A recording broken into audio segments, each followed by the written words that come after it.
C'est une des séries qui met en lumière les cultures africaines en Europe et plus particulièrement en France. La saison 2 de votre série événement Afropolitaine est de retour sur votre plateforme vidéo à la demande TV5 Monde Plus. Ce sont les péripéties de deux sœurs dans le quartier africain de la Goutte d'Or à Paris. Et nous sommes avec les deux co-autrices de cette série, la fille et la mère, Soraya, Aline Mila. Bonsoir. Bonsoir. Soyez bienvenue sur le plateau du Journal Afrique. Alors vous êtes les deux autrices, hein. L'une est scénariste, c'est vous Soraya, et l'autre est réalisatrice, c'est vous Aline, je confonds. Aline, c'est vous la maman, et Soraya, c'est vous la fille. Et peut-être si vous deviez donner juste un mot, chacune d'entre vous, juste un mot pour définir la tonalité de cette série, vous diriez quoi, Aline? Moderne. Moderne, Soraya? Pop. Et on va voir ça tout de suite, on va regarder un extrait. Du coup, j'ai été sélectionnée par l'Afropunk pour faire un talk sur la femme noire et le twerk. I gotta be on flick. Ah voyons. Je possède un appartement qui se chiffre à plus d'1 million d'euros. Pour une femme comme moi, appartenir à ces sphères, c'est respecter certains codes. C'est quoi fait ça? On dirait une villageoise. Je t'avais dit qu'elle allait kiffer le délire exotico-authentico plaidard, là. Excusez-moi, jeune homme, tu t'appelles comment? Jean de Dieu Kibongo, docteur en théologie évangélique. J'ai faire chaud, pas toi? Non.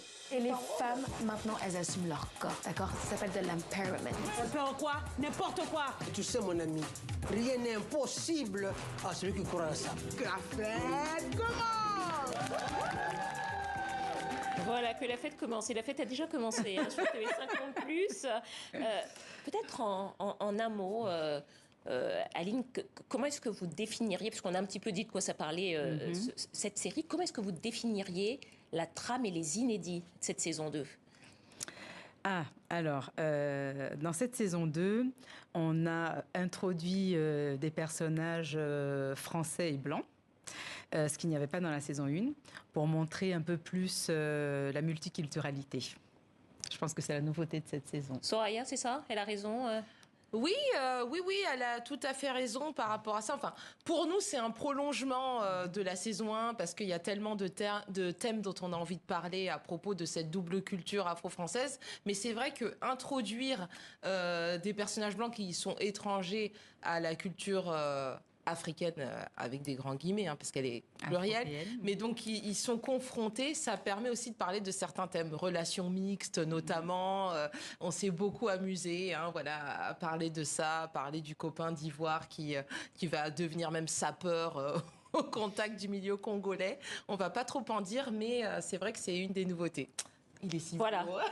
il est plutôt pas mal, non? C'est pour ça que vous l'avez choisi, je crois. Tout à fait, un grand coucou à Lionel Cecilio. On a vu là dans les images qui ont défilé plusieurs célébrités hein, des cultures africaines à Paris. On a reconnu le Congolais, le Bachelor, l'ambassadeur de la SAP. On a reconnu l'humoriste ivoirienne Amoutati, Vincent Macdoum.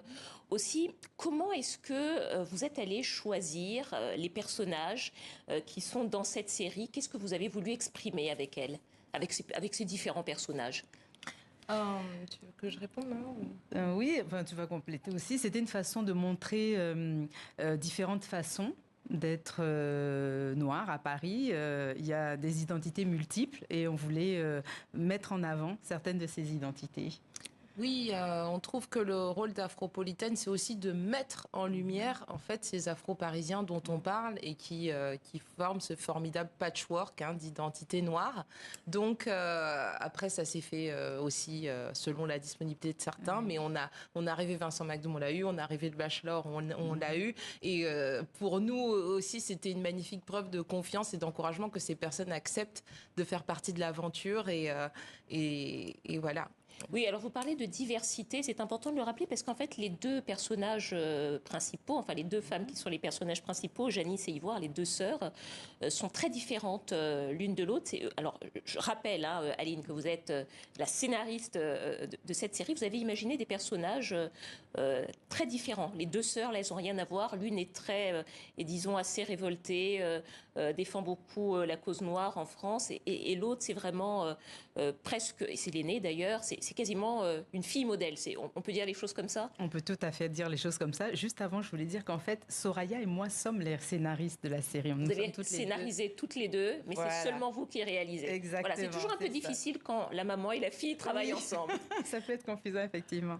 Le parti pris de prendre des personnages aussi avec des caractères aussi différents et opposés, c'est que ça nous permet aussi de montrer différentes prises de position par rapport à des problèmes communs, comment chacune réagit à sa façon. Et donc, ça nous permet de mettre en lumière des caractères différents, des avis différents, parce que nous sommes tous différents. Hein, on est tous des Noirs vivant ensemble, mais on a des façons d'appréhender les problématiques de façon tout à fait différente, et ça nous permettait de le montrer. Justement, Soraya, c'est assez. Je pense que les téléspectateurs qui nous regardent se disent, on voit sur le plateau une maman et une fille qui travaillent ensemble. J'ai envie de savoir ce que chacune de vous a mis dans cette série et comment ça vous est venu d'ailleurs l'idée de travailler toutes les deux sur ce projet. Alors, c'est une belle histoire. Donc, moi, j'ai fait une école de cinéma, j'écrivais mes scénarios depuis longtemps et ma mère était toujours en train de mettre son nez dans ce que j'écrivais en disant « mais tu devrais parler de ci, de ça ». Et elle avait très envie que je parle de ma double culture parce que ça ressortait pas forcément dans les scénarios, ces thématiques identitaires. Et donc, un soir de Noël, je lui ai offert un carnet d'écriture et un stylo en disant « écoute, c'est toi qui vas écrire tes histoires maintenant ». On s'est assises en bibliothèque et elle avait un flot d'idées. Et c'était déjà une histoire de famille africaine, une partie diaspora, une partie continent, des manières différentes de vivre son africanité. Et c'était déjà les prémices d'Afropolitaine. Donc tout est parti de ma mère finalement dans cette série. Et après, il y a tellement de choses qui viennent de notre vécu commun, des repas de famille, où il y a tous ces débats d'idées, qu'on se contente juste vraiment de retranscrire ça à travers des histoires bouclées, quoi. Mais ça vient de notre vécu directement. Qu'est-ce que ça vous a apporté à vous, à votre histoire, à ce que vous connaissez de cette vie en France, le fait de travailler sur cette série? Ah, mais vraiment énormément. D'abord parce que on trouvait que nos histoires, on ne les voyait pas à l'écran. Quand on voulait consommer du produit où il y avait des Noirs, soit on regardait des séries ou des produits nord-américains, ou alors venant de Nollywood. Mais en tout cas, on ne se reconnaissait pas tellement dans les films ou les séries qu'il pouvait y avoir sur les Noirs en France. On avait envie de parler, vous voyez, de choses qui n'étaient pas forcément dans la cité, ou montrer uniquement des gens avec des problèmes, etc. On avait envie de raconter donc des histoires drôles. Vous avez pris votre stylo, la caméra, oui. Et c'est ainsi que vous avez réalisé Afropolitaine, à retrouver dès à présent en exclusivité sur TV5 Monde+, plateforme gratuite de TV5 Monde, et c'est prévu pour le mois d'octobre sur la chaîne TV5 Monde. Merci beaucoup à toutes les deux d'être venues nous voir et longue et belle